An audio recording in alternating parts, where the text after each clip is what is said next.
হরি ওম জয়গুরু।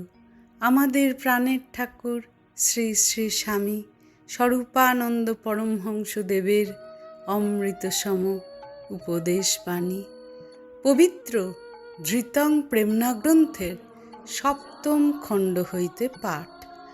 পত্র সংখ্যা ৩৭। আমার রচিত গানগুলি যে সুরে পারো সেই সুর বসাইয়াই গাহিও। এ গান কবিত্ব প্রকাশের জন্য রচিত হয় নাই, অন্যকে শুনাইবার জন্য নহে, নিজেকে শুনাইবার জন্য এগুলির রচনা। তালে বেতালে, সুরে বেসুরে যে যেইভাবে পারো গাহিও, তাহাতেই এইগুলি রচনার পূর্ণ উদ্দেশ্য সিদ্ধ হইবে।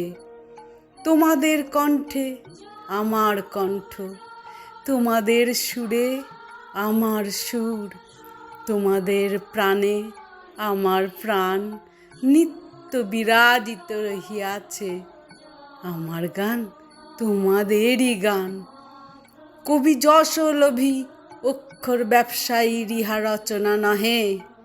এ রচনা লিখিতে বসিয়া শব্দ কাটাকুটি করি নাই, মিলের জন্য চিন্তা করি নাই।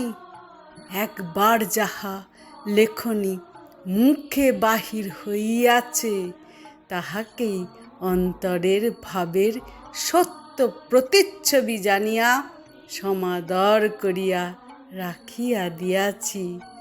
সাহিত্যিকগণ পরিমার্জন করিতে পারেন, আমি যে সাধক, সাহিত্যিকের নিয়ম আমি অনুসরণ করি নাই। জীবনের প্রতিটি সংগ্রামে আমার প্রেমগাথা তুমি নিঃসংকোচে গাহিও, কারণ আমার প্রেম শুধু তাহার সহিত যাহার প্রেম নিখিল বিশ্বের সহিত। হরি ওম জয় গুরু।